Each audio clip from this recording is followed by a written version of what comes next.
तो हाँ जी सर जी, आपका नाम रोहित है। आपकी कुंडली बनी है मेष लग्न की। राशि आपकी बनी है सिंह। कुंडली की मैं बात करूं, कुंडली में ग्रह देखो जी, आपके 5 ग्रह तो बैठे हैं अस्त, जो कि एक बहुत नेगेटिव बात है। शनि अस्त बैठा है, गुरु अस्त है, शुक्र अस्त है, मंगल अस्त है, बुध अस्त है। ये एक बहुत ही बड़ी नेगेटिव बात है, इतने ग्रहों का अस्त होना अच्छा नहीं माना गया।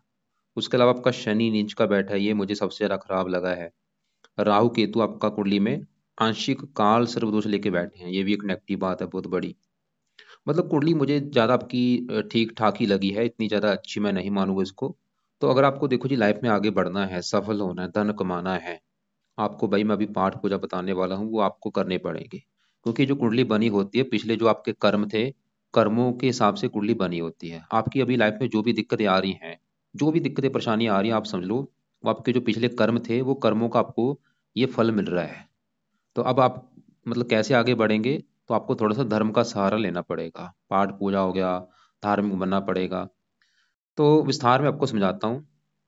सबसे पहले समझो, ये जो कुंडली है इसमें होते हैं टोटल 12 घर। वो मैं लिख देता हूँ। ये आपका है पहला घर, ये है दूसरा घर, ये तीसरा घर, चौथा, पांचवा घर, छठा, सातवां, आठवां, नौवां घर, 10वां, 11वां और ये 12वां घर। अब ये जो मैंने 12 घर लिखे हैं, इन घरों से आपके जीवन के बारे में कुछ ना कुछ पता किया जाएगा। जैसे कि पहले घर से तो देखा जाएगा कि आपका शरीर कैसा होगा, हेल्थ कैसी होगी, स्वभाव कैसा, रंग रूप कैसा, पहले घर से देखेंगे। दूसरे घर से धन जोड़ना देखेंगे आपका। तीसरा घर छोटे भाई बहन, चौथा घर आपकी माता, मकान, वाहन, पांचवा घर बच्चों का है, छठा घर शत्रु, रोग, कर्जा, सातवां घर आपकी पत्नी का, आठवें घर से आपकी उम्र, नौवें घर से आपका भाग्य देखेंगे, 10वां घर काम काज का है, 11वां घर आपके लाभ, बड़े भाई बहन, आमदनी, और 12वें घर से आपके खर्चे देखे जाएंगे। तो आपने देखो जी, दो बातें मेरी नोट कर लेनी है। पहली बात, जो मैंने 12 घर लिख रखे हैं, इनको याद कर लो। और दूसरी बात, इन घरों से जो कुछ देखा जाएगा वो याद कर लो। अब आप ये देखो कि आपने क्या देखना है, वो घर देखो। जैसे कि आपका सवाल है, मान लो आपके छोटे भाई बहनों को लेके, तो कुंडली में तीसरा घर जो होता है, यह है छोटे भाई बहनों का घर। और तीसरे घर में नंबर लिखा है 3, जो कि बनी है मिथुन राशि। मालक इसका बना बुध। तो आपके छोटे भाई बहनों के लिए हमें बुध को देखना पड़ेगा। ऐसे ही अगर आपका सवाल आपकी पत्नी को लेके है, सातवां घर आपकी है पत्नी का घर, और सातवें घर में नंबर लिख रखा है 7। 7 है तुला राशि, मालक बनाइए शुक्र। तो आपकी पत्नी के लिए हमें शुक्र को देखना पड़ेगा। अब आपको देखो जी, थोड़ा सा बेस की जानकारी समझ आ चुकी है कि कुंडली होती क्या है। इसमें मैंने जैसे बताया आपको 12 घर हैं, इन घरों का जो मालक है, वो मालक देखा जाता है कि घर का जो मालक है वो अच्छा है या बुरा है। और ये जो 9 ग्रह होते हैं, ये ज्यादा एक्टिवेट कब होते हैं, जब इनकी चल जाती है दशा। अब जो दशा है वो आपके ऊपर चली हुई है, दो प्रकार की दशा होती है। एक होती है महादशा, एक अंतरदशा। महादशा होती है काफी बड़ी, जो कि चली है सूर्य ग्रह की, 21 को चली थी, और ये 27 में खत्म होगी। तो इसका मतलब ये है कि भाई आपके जीवन के ऊपर सबसे बड़ा असर आज के समय में सूर्य ग्रह का है। और इसका जो असर है आपके ऊपर समझ लो 80% है। आपकी मतलब 100 में से 80% लाइफ में जो कुछ आपके साथ हो रहा है, सूर्य की वजह से हो रहा है। जो भी आप खा रहे हैं, पी रहे हैं, काम कर रहे हैं, कहीं ना कहीं कारण ये सूर्य है। और आपके ऊपर कुछ असर 20% असर है शनि का, जिसकी चली है अंतरदशा। ये 12वां महीना 23 को चली है, और ये 12वां महीना भी 24 में खत्म हो जाएगी, छोटी दशा है। तो हमने क्या देखा कि आपके ऊपर असर बड़ा जो है सूर्य का है, कुछ असर आपके ऊपर शनि का भी है। और ऐसा नहीं कि दूसरे ग्रहों का असर नहीं है, असर देखो जी सभी ग्रहों का है। आपके ऊपर आज भी राहु का असर है, केतु का असर है, बस इनका सूर्य का असर ज्यादा है। इन ग्रहों से कई गुना ज्यादा सूर्य का असर है। और उसके अलावा उसके बाद दूसरा नंबर है शनि ग्रह का। तो आपकी देखो जी पूरी कुंडली में सबसे ज्यादा जो ग्रह मुझे खराब लगा है, वो है शनि ग्रह। और आपको मैंने अभी क्या बोला था, ये ग्रह ज्यादा एक्टिवेट कब होते हैं, जब इनकी चलती है दशा। तो जैसे आपके ऊपर बड़ी दशा है सूर्य की, तो अगर आपका भाई सूर्य कुंडली में अच्छा है, फिर तो आपकी लाइफ में करेगा अच्छा ही अच्छा। जो कि आपके लिए अच्छी बात क्या है कि सूर्य आपका है बहुत बड़े लेवल पे अच्छा। ये आपको अच्छे फल देगा सूर्य आपका। मतलब पूरी कुंडली में जो ग्रह आपका मुझे अच्छा लगा है, वो सूर्य लगा है। 100 में से समझ लो 70-80% आपका सूर्य अच्छा है। और आपका जो शनि है, ये मुझे लगा है बहुत बड़े लेवल पे खराब, जो कि आपको 100 में से 70-80% खराब फल देगा। पहले मैं शनि की ही बात करूंगा कि वो मुझे क्यों खराब लगा है भाई। और ये इसको कैसे सही करना है। तो शनि आपका देखो जी बैठा यहीं पे बैठा है। देखो सूर्य भी पहले घर में है, साथ में शुक्र गुरु, चार ग्रह आपके पहले घर में बैठे हैं। ये जो नौ ग्रह देखो जी होते हैं, इनके कुंडली में अपने भी घर होते हैं। अगर ये अपने घर में बैठे हैं तो इसलिए बहुत अच्छे फल देते हैं। अगर ये अपने दोस्त के घर में बैठे हैं फिर भी अच्छे फल देते हैं, क्योंकि दोस्त के घर में गए हैं मेहमान बन के। अगर ये उच्च के बैठे हैं फिर तो बहुत अच्छे फल देते हैं। लेकिन अगर ये किसी दुश्मन के घर में बैठे हैं तो दुश्मन के घर में बैठ के अच्छे फल नहीं देते।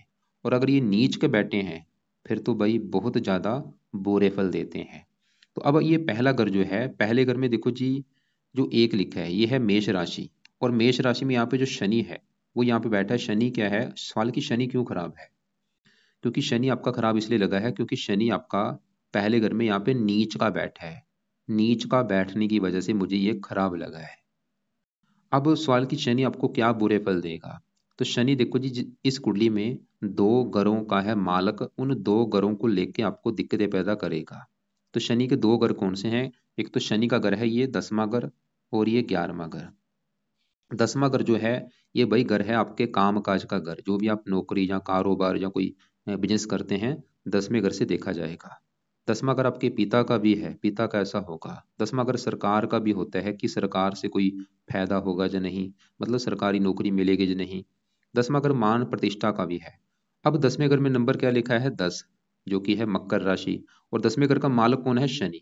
मैंने अभी आपको एक फार्मूला समझाया था कि घर का मालक देख लो, बस जो कुछ देखना अपने सवाल बोलो, और उस घर का जो मालक है वो मालक देख लो कि वो घर का मालक अच्छा है या बुरा है। अब 10वें घर का मालक शनि अगर अच्छा है तो काम काज का सुख अच्छा है, अगर शनि खराब निकला तो काम काज में दिक्कतें आएंगी। तो 10वें घर का मालक शनि कैसा है? खराब है, क्योंकि नीच का बैठा है। तो शनि क्या करेगा, आपके काम काज में हमेशा दिक्कतें लगी रहेंगी। काम काज में दिक्कतें का मतलब ये है जहाँ तो आपको कोई ढंग से नौकरी मिलेगी नहीं, या नौकरी मिलेगी वो नौकरी छूट जाएगी, या नौकरी में आपकी तरक्की नहीं होगी, नौकरी में प्रमोशन नहीं होगा। 10वां अगर सरकार का है, सरकारी नौकरी नहीं मिलेगी, सरकारी कामों में बल्कि आपको दिक्कतें आएंगी। 10वां अगर पिता का है, ये पिता संबंधी भी दिक्कतें पैदा करेगा आपको।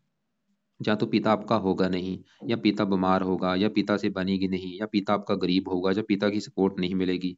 10वां अगर सरकार मान प्रतिष्ठा का आपकी मान हानि कर देगा, आपकी काफी मतलब मान हानि होगी। दोस्त आपकी मान हानि करेंगे, रिश्तेदार मान हानि करेंगे। और शनि इस कुंडली में इस घर का भी मालिक है 11वें घर का। 11वां घर है लाभ का घर, कि लाभ होगा या नहीं कोई काम में, आमदनी का है, आमदनी कैसी होगी। 11वां घर इच्छा पूर्ति का भी है, बड़े भाई बहनों का भी है। अब 11वें घर में 11 लिखा है मालिक शनि, जो कि नीच का बैठा है। आप खुद देखो, आमदनी के घर का मालिक ही नीच का बैठा है, कैसे भी आपकी आमदन अच्छी होगी? शनि बल्कि ये दिखा रहा है कि आपकी आमदन बिल्कुल नहीं होगी, उल्टा खर्चे ज्यादा होंगे, इच्छाएं पूरी नहीं होने देगा। क्योंकि 11वां घर इच्छा पूर्ति का भी है। लाभ भंग योग बना है, कामों में लाभ नहीं मिलेगा। अगर कोई बड़ा भाई बहन होगा उसको लेकर दिक्कतें आएंगी। और शनि इस पहले घर में बैठा है, जो कि पहला घर आपका है शरीर, हेल्थ, स्वभाव, रंग रूप, पर्सनैलिटी, इन चीजों को खराब कर देगा। ये शनि की जो दशा चली है, आप चाहे नोट कर भी लेना कि दशा जब से चली है आपकी, पिछले 8-9 महीने हो चुके हैं, आपकी हेल्थ को भी लेके काफी दिक्कतें आ रही होंगी। हेल्थ में दिक्कतें क्या कर देगा? हेल्थ दो प्रकार की होती है, शारीरिक कष्ट, मानसिक कष्ट, आपको दोनों देगा। शारीरिक कष्ट भी बहुत ज्यादा देगा, कोई ना कोई बीमारी लगी रहेगी। और मानसिक कष्ट भी बहुत ज्यादा देगा, हमेशा मन परेशान रहेगा, डिप्रेशन का शिकार बना देगा आपको ये, क्योंकि सर में दर्द होना, मस्तक में दर्द होना। और शनि की 3 दृष्टियां हैं। तीसरी दृष्टि पड़ेगी यहाँ पे, साथ में पड़ेगी पत्नी घर के ऊपर। पत्नी घर में उच्च राशि, वैसे पत्नी के लिए अच्छा है ये आपका शनि। शनि बस ये अच्छा फल ये देगा, पत्नी घर को देख रहा है, उच्च राशि है, मतलब पत्नी आएगी तो थोड़ी सी किस्मत आपकी चमक जाएगी। पत्नी के आने के बाद काम काज चलना शुरू हो जाएगा, पत्नी के आने के बाद थोड़ी सी आमदन बढ़नी शुरू हो जाएगी। अब एक मतलब आप ये समझ लो भाई, आपकी जो भी लाइफ में दिक्कतें आ रही हैं, चाहे आपको नौकरी नहीं मिल रही, चाहे आप जीवन में आगे नहीं बढ़ पा रहे, सफल नहीं हो पा रहे, बड़ा करने कहीं ना कहीं शनि आपका है। और शनि यहाँ ये देखो जी, शनि 26 डिग्री का है, इसके साथ सूर्य बैठा है 27 डिग्री का। ये दोष भी होता है, सूर्य शनि जब एक साथ बैठते हैं इसे हम कहते हैं पित्तर दोष। ये पित्तर दोष भी बना हुआ है। आपकी कुंडली में कई दोष बने हैं, आंशिक काल सर्प दोष बना है, पित्तर दोष बना है, 5 ग्रस्त बैठे हैं। कैसे भाई आप जीवन में आगे बढ़ेंगे बताओ? ऐसे परेशान होते, अगर आप देखो जी आगे बढ़ना है, सिंपल सी बात है, पाठ पूजा करने पड़ेंगे, धार्मिक बनना पड़ेगा, तभी आगे बढ़ेंगे। अगर पाठ पूजा नहीं करेंगे, ऐसे ही धक्के खाते रहोगे, परेशान होते रहोगे, कोई आगे नहीं बढ़ पाओगे, स्ट्रगल बना रहेगा। अब पाठ पूजा में मन नहीं लग रहा क्योंकि ये ग्रह चाहते हैं कि आपका पाठ पूजा मन ना लगे, आपको ये कष्ट दें। ये चाहते हैं आपको कष्ट देना, लेकिन अगर आप पाठ पूजा करेंगे तो इनको कष्ट, ये कष्ट नहीं देंगे आपको। भाई आपका मन चाहे है या नहीं, पाठ पूजा करना ही करना है। रोटी खाने भूल जाओ, रोटी तो कभी सोचते नहीं कि रोटी आज मैं नहीं खाता। रोटी क्यों खाते हो 3 टाइम? पाठ पूजा करना पड़ेगा आपको। तो क्या उपाय आपको मैं बताता हूँ। तो यहाँ पे देखो, ये शनि के जो उपाय हैं, कुछ आपको 4-5 उपाय करने पड़ेंगे। कुछ और भी आपको, देखो मैं फिर बोलूंगा भाई, आपको उपाय करने पड़ेंगे तभी लाइफ में चेंज आना है, नहीं तो नहीं आएगा। तो शनि का जो पहला उपाय है वो है, शनि मंदिर में जाना शुरू कर दो।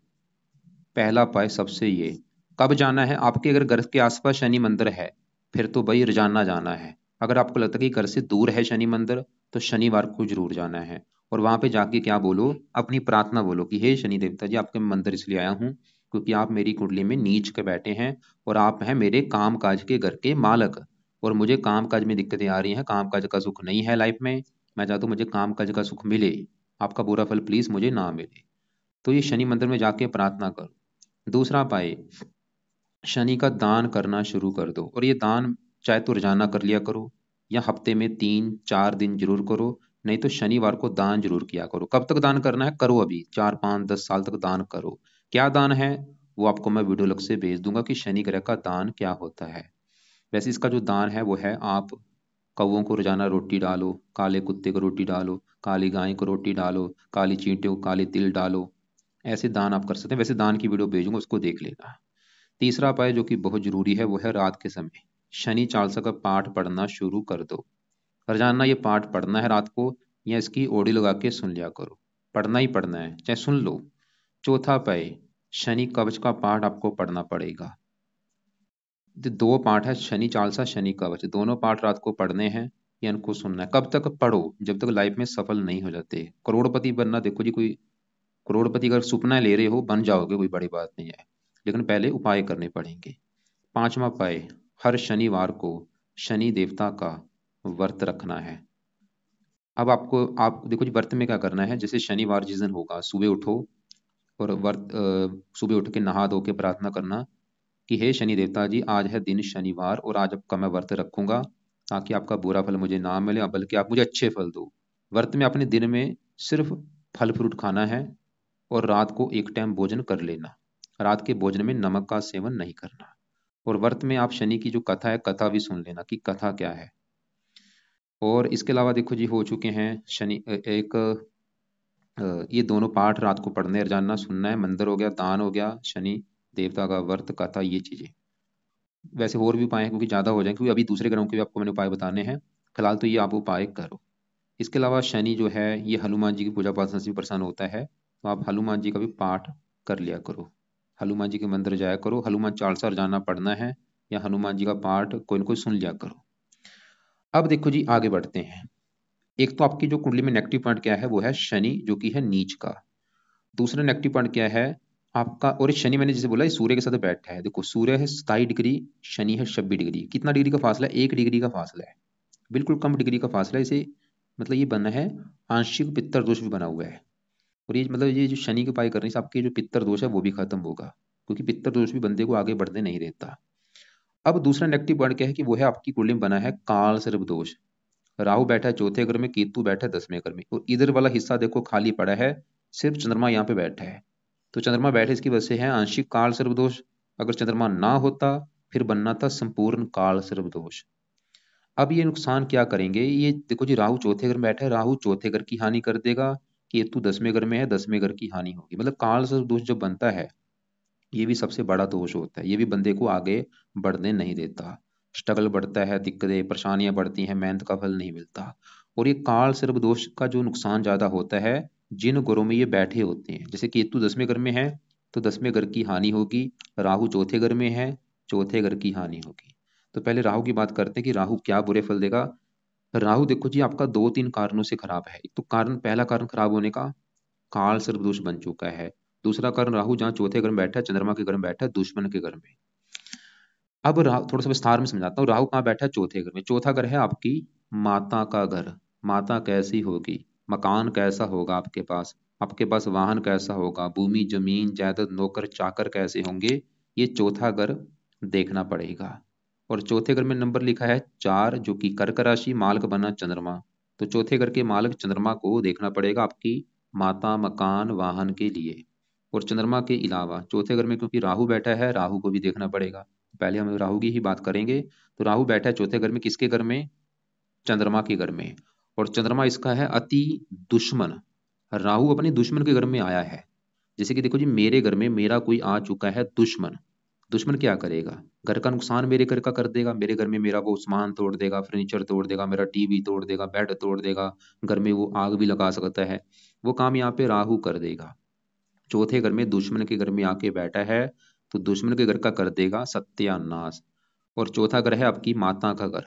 राहु एक तो आपकी माता के सुख में कमी कर देगा। वो क्या कमी करेगा मुझे भाई पता नहीं, लेकिन कमी जरूर कर देगा। जहाँ तो माता बीमार कर देगा, या माता से बनेगी नहीं, या माता को कोई कष्ट होगा, या माता की उम्र कम कर देगा, कोई ना कोई दिक्कतें पैदा करेगा माता को लेके। चौथा घर है मकान का, आपके मकान के सुख में कमी कर देगा। जहाँ तो आपके पास अच्छा मकान होगा ही नहीं। अगर मकान ले भी लिया, मकान को लेकर दिक्कतें आएंगी, परेशानियां आएंगी। मकान में चोरी हो जाना, मकान में वास्तु दोष होना, मकान में सांपों का निकलना, मकान की दीवार गिर जाना, मकान में आग लग जाना। चौथा अगर वाहन का है, वाहन संबंधी दिक्कतें आपके पास, जहाँ तो वाहन अच्छा होगा ही नहीं, जहाँ वाहन ले भी लिया उसको दिक्कतें। चौथा अगर है भूमि जमीन जायदाद का, उसको लेकर दिक्कतें, नौकर चाकर उसको लेकर दिक्कतें। और सबसे बड़ी बात ये चौथा अगर है जन्मभूमि का। राहु आपको जन्मभूमि पे टिकने नहीं देगा। आपको जन्मभूमि छोड़ के कोई दूसरी जगह पे जाना पड़ेगा, और वहां पे आपकी किस्मत चमक जाएगी। राहु आपके साथ एक शर्त लगा के बैठा कि हे भाई रोहित, अगर तू जन्मभूमि छोड़ता है फिर आपको मैं फायदा दे दूंगा। तो ये शर्त पूरी करो। मतलब जन्मभूमि को छोड़ के कहीं दूसरी जगह पे जाना है, और वो दूसरी जगह जाने का मतलब है चाहे वो कोई दूसरी कंट्री है, चाहे आपका अपना ही देश है। तो अगर आपका जन्म जहाँ पे हुआ है, बिहार में हुआ है, वहां को छोड़ो, वहां को छोड़ के पंजाब में चले जाओ, महाराष्ट्र में चले जाओ, वहां पे आपका भाग्य साथ देगा थोड़ा सा। ये राहु दिखा रहा है। वहां पे जाएंगे, वहां पे मकान वन का सुख मिल जाएगा। और खासकर राहु की दशा जब भी आपकी चलेगी, ये आपका बुरा समय होगा, क्योंकि ये ज्यादा एक्टिवेट होते हैं दशा आने पर। इसकी मैं आपको दशा दिखा देता हूँ कब चलेगी। तो यहाँ पे देखो जी, जैसे कि ये आपकी कुंडली का है चार्ट। दशा उसकी वैसे आगे बढ़ी जाके आएगी 44 में, 44 से लेके 62 में। ये आपका जो 18 साल की दशा होगी, ये समय आपका बुरा समय होगा भाई। ये छोटी दशा जब चलेगी, छोटी दशा ये निकली है चौथा महीना 22 को लेके। आप चाहे नोट कर भी लेना कि चौथा महीना 22 को लेके तीसरा महीना 23 तक, ये जो आपका 1 साल की दशा थी, ये आपका सबसे बुरा समय गया होगा। नोट कर लेना चाहे। और राहु की क्योंकि दृष्टियां भी हैं, पांचवी पड़ेगी आठवें घर के ऊपर। यहाँ पे 8 लिखा है, वृश्चिक राशि, नीच राशि। आठवें घर को खराब कर देगा, स्ट्रगल, चिंता, भाग दौड़। 10वें घर को देख रहा है, काम काज में दिक्कतें। 12वें घर को खर्चे बढ़ा देगा। तो ये राहु का सही होना बहुत ज्यादा जरूरी है। ये सही होगा, काल सर्प दोष खत्म होगा। माता, मकान, वाहन को लेकर दिक्कतें नहीं आएंगी, काम काज में दिक्कतें नहीं आएंगी, हजारों दिक्कतें दूर हो जाएंगी इस राहु को सही करने से। क्या उपाय है अभी आपको बताता हूँ। क्योंकि जो काल सर्प दोष है वो राहु केतु दोनों की वजह से बनता है। अब जो जैसे मैंने बोला, राहु उस घर की हानि करेगा जहां ये बैठा है, और केतु 10वें घर बैठा है, 10वें घर की हानि कर देगा। और 10वां घर किसका है? काम काज। तो केतु की वजह से भी आपके काम काज में दिक्कतें आएंगी हजारों। नौकरी ढंग से मिलेगी नहीं, मिल भी गई छूट जाएगी, नौकरी में तरक्की नहीं होगी। और यहाँ पे देखो जी, खाली बात नौकरी की नहीं है। चाहे आप कोई बिजनेस भी कर लो, अगर आपके मन में आ रहा है कि मैं कौन सा बिजनेस करूं, कोई भी कर लो बिजनेस, चाहे सोने का काम कर लो, कबाड़ी का काम कर लो, आपका काम चलेगा नहीं। क्यों नहीं चलेगा? 10वें घर का मालिक शनि नीच का बैठा है, 10वें घर में शनि केतु खराब बैठा है। तो काम का कैसे चलेगा? केतु शनि इन दो ग्रहों को खासकर सही करना पड़ेगा। अगर ये दो ग्रहों के आप उपाय करते हो, चाहे आप कबाड़ी का भी काम कर लो, कबाड़ बेचना भी शुरू कर दो, उसमें भी आप लाखों कमा लोगे। तो केतु 10वां घर काम काज में दिक्कतें, 10वां घर पिता का है, पिता संबंधी दिक्कतें पैदा कर देगा। जहाँ तो पिता होगा नहीं, या पिता से बनेगी नहीं, या पिता की सपोर्ट नहीं होगी। 10वां घर सरकार का है, सरकारी कामों में दिक्कतें, सरकारी नौकरी नहीं मिलेगी। 10वां घर मान प्रतिष्ठा की कमी। तो भी जो सवाल है कि काल सर्वदोष कैसे खत्म किया जाए, अब उपाय लिख लो। तो राहु के लिए देखो जी, राहु के भी दो पाठ हैं। एक तो है राहु कवच का पाठ, ये पाठ आपने पढ़ना है या इसको सुनना है रात के समय। दूसरा है राहु स्रोत का पाठ। तो राहु कवच, राहु स्रोत, या तो इनको पढ़ लिया करो या इनकी ऑडियो लगा के सुन लिया करो। दोनों पाठ रात को पढ़ने हैं या सुनने हैं। तीसरा उपाय, राहु का दान करो। दान बहुत जरूरी, इसकी पावर कम करेगा वो। और राहु के दान की वीडियो आपको मैं भेज दूंगा। वो क्या है, राहु का दान वीडियो में देख लेना। वो दान किया करो, रोजाना करना है या हफ्ते में 3-4 दिन कर दिया करो। कब तक दान करना है? करते रहो लाइफ टाइम दान। चौथा उपाय राहु को लिए शिव जी की पूजा उपासना करनी शुरू कर दो, शिव जी के मंदिर जाना शुरू कर दो, जो कि बहुत बेस्ट है।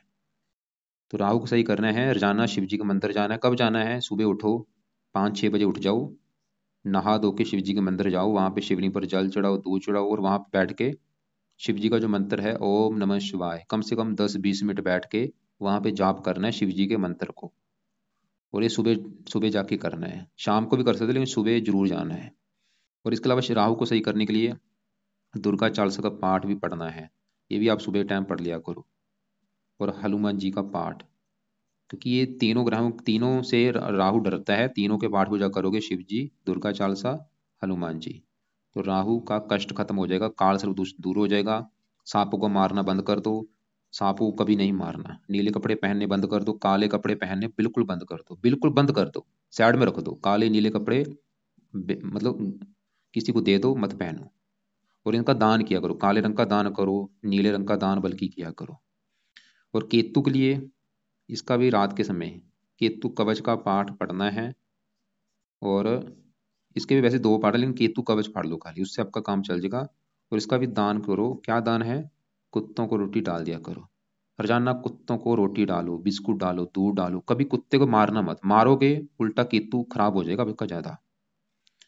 तो केतु का दान आपको मैंने बता दिया, वैसे दान की इसकी भी वीडियो भेज दूंगा, केतु ग्रह का दान क्या है वो भी आप देख लेना। अब आगे बढ़ते हैं। मैंने बोला था चौथे घर का जो चंद्रमा है वो चलो आपका फिर भी अच्छा है, वो फिर भी दिखा रहा है कि थोड़ा बहुत मकान का सुख मिलेगा, लेकिन स्ट्रगल करना पड़ेगा। तो ये है आपकी, देखो जी, कुंडली में जो मुझे नेगेटिव पॉइंट लगे हैं, एक तो काल सर्पदोष, ये सबसे बड़ी नेगेटिव पॉइंट। शनि नीच का है, ऊपर से आंशिक पितर दोष बना है। और बाकी आपके इसी के साथ शनि के गुरु शुक्र सूर्य बैठे हैं, अब इनकी भी बात करते हैं कि ये ग्रह आपके कैसे हैं। अब देखो जी, सबसे पहले आपके सूर्य की मैं बात करूंगा, क्योंकि सूर्य का आपके जीवन के ऊपर बड़ा भी असर है कि वो कैसा है। भाई सूर्य तो आपका है बहुत अच्छा, क्योंकि सूर्य इस घर में जहाँ बैठा है वो है पहला घर, और पहले घर में जो एक लिखा है ये है मेष राशि, जो कि सूर्य की है उच्च राशि। सूर्य क्यों अच्छा है? क्योंकि वो पहले घर में उच्च का बैठा है। क्या अच्छे फल देगा? वो सवाल ये है। सूर्य का जो घर है अपना वो है ये 5वां घर, और 5वां घर है आपकी संतान का घर, पढ़ाई का घर और बुद्धि। 5वें घर में 5 लिखा है, सिंह राशि, मालक सूर्य है, जो कि उच्च का बैठा है। सूर्य तो आपको संतान का सुख अच्छा देगा, जो आपका संतान होगी वो बहुत अच्छी होगी, समझदार होगी, गुणी होगी। 5वां घर पढ़ाई का आपको पढ़ा लिखा बनाएगा। 5वां घर बुद्धि का आपको बुद्धिमान बनाएगा। और सूर्य पहले घर में बैठा है, पहले घर का वैसे अच्छा कर देगा, शरीर अच्छा, सेहत अच्छी, स्वभाव अच्छा, रंग रूप अच्छा। सूर्य की वजह से आपकी इच्छा हो रही है सरकारी नौकरी में जाने की, क्योंकि सूर्य है सरकारी नौकरी का कारक, पहले घर में उच्च का जब बैठता है, बंदे की सरकारी नौकरी में जाने की इच्छा भी होती है और सरकारी नौकरी का योग भी बना देता है। तो सूर्य तो आपका सरकारी नौकरी का योग लेके बैठा है, क्योंकि ऐसे मैंने लोग देखे हैं, या तो पुलिस में होते हैं, या मिलिट्री में होते हैं, या आईपीएस अधिकारी होते हैं, या राजनीति में होते हैं। लेकिन सरकारी नौकरी के लिए 10वां घर भी अच्छा होना जरूरी है, जो कि 10वें घर का मालिक शनि आपका अच्छा नहीं है। तो शनि की वजह से सरकारी नौकरी के योग में आ रही है कमी। सूर्य तो लेके बैठा है सरकारी नौकरी, लेकिन खाली भाई सरकारी नौकरी के विषय मत परेशान हो आप, मतलब ये पाए करो, अपने अभी पाए करोगे, अपने भी आपकी लाइफ में सब कुछ अच्छा होना शुरू हो जाएगा। तो सूर्य फिलहाल अच्छा है आपका। अब उसी घर में शुक्र बैठा है। शुक्र इस घर का मालिक है 7वें घर का, पत्नी घर का। पत्नी के लिए 7वां घर, 7वें घर में नंबर 7 लिखा है, तुला राशि, मालिक शुक्र। और शुक्र 7वीं दृष्टि से अपने घर को देख रहा है। शुक्र वैसे ही दिखा रहा है कि पत्नी का सुख अच्छा है। और शुक्र से दूसरे घर का भी मालिक का, दूसरा घर है धन जोड़ने का, खुद की मेहनत के बल पर धन भी कमाएंगे। शुक्र है तो अच्छा, लेकिन वो अस्त होके बैठा है। अस्त का मतलब मृत हो चुका है, अच्छे फल उसके कम हो चुके हैं। अब इसी घर में गुरु बैठा है। गुरु इस घर का मालिक है 9वें घर का, जहां से देखा जाएगा आपका भाग्य है। भाग्य देखना है 9वां घर, 9वें घर में नंबर 9 लिखा है, 9 है धनु राशि, मालिक गुरु। तो भाग्य चलेगा सर के ऊपर। गुरु तो ये दिखा रहा है कि आपको भाग्यशाली बनाएगा, धार्मिक बनाएगा, परोपकारी बनाएगा, लेकिन गुरु भी बेचारा अस्त बैठा है। शनि देखो जी आपका खराब है, लेकिन अस्त है। अस्त का मतलब वो शनि आपके लिए अच्छा है, मतलब शनि अस्त होकर बैठा है, ये अच्छा है, अच्छी बात है, क्योंकि अगर ये अस्त ना होता इसके बुरे फल बढ़ जाने थे। तो अस्त है, ये अच्छी बात है। अब सवाल है कि जो ग्रस्त बैठे हैं शुक्र गुरु, इनको कैसे सही किया जाए, क्योंकि यहाँ पे भाई उपाय हो जाएंगे ज्यादा। आपको मैं एक अभी उपाय बताता हूँ सभी ग्रहों के लिए, लेकिन यहाँ पे पहले दूसरे ग्रह में बुध मंगल की बात करूँ, तो दूसरा ग्रह है धन जोड़ने का। दूसरे घर का मालिक शुक्र तो अच्छा है, और दूसरे घर में जो मंगल है, वैसे यहाँ पे एक स्थान परिवर्तन जो हुआ है। मंगल बैठा है शुक्र घर में, शुक्र बैठा है मंगल घर में, और मंगल लग्नेश भी है। मंगल भी शरीर आपका चलेगा धन के घर में। मंगल तो ये दिखा रहा है कि आपकी इच्छा होगी धन कमाने की, आप धन कमाएंगे भी, लेकिन मंगल अस्त बैठा है, ये अच्छी बात नहीं है। और बुध की बात करूँ वो भी अस्त बैठा है तो अच्छा, तीसरे घर का मालक है मेहनत, मेहनत के बल पर धन कमाएंगे, बुद्धि के बल पर धन कमाएंगे, और वो भी अस्त बैठ है। गड़बड़ क्या हो रही है कि जो ग्रह अच्छे हैं वो अस्त बैठे हैं भाई, गुरु अच्छा है वो अस्त बैठा है, शुक्र अच्छा वो अस्त बैठा है, मंगल अच्छा वो अस्त बैठा है, ये गड़बड़ हो चुकी है। और अस्त ग्रह का बल बढ़ाने के लिए उनके रत्न धारण आप कर सकते हैं, लेकिन रत्न अभी क्योंकि आपके पास पैसा तो है नहीं, तो रत्न अगर आप धारण करते हैं, कौन सा करना चाहिए आप देखो जी, फिलहाल अभी रत्न तो रहने दो। तो और इनके आप क्योंकि पहले आपको मैं समझाता हूँ कि कौन से उपाय हैं सुबह के टाइम, कौन से रात के समय। तो रात के पहले उपाय लिखो। रात को अपने जो उपाय करने हैं, एक तो है शनि चालीसा का पाठ रात को पढ़ना है या इसको सुनना है, शनि कवच का पाठ, ये दोनों पाठ रात को पढ़ लिया करो या इनको सुन लिया करो। और रात के समय ही राहु कवच का पाठ है, राहु स्रोत और केतु कवच। तो 5 पाठ आपके हो चुके हैं रात के समय। अब सुबह के टाइम क्या करना है, सुबह उठो, नहा धो के शिव जी के मंदिर में जाके वहां पे शिव जी का जो मंत्र जाप करके आना है। और वहीं पे अगर शिव जी के मंदिर के आसपास हनुमान जी का मंदिर है तो हनुमान जी के मंदिर में भी चले जाओ, वहां पे भी हनुमान चालीसा पढ़ना है।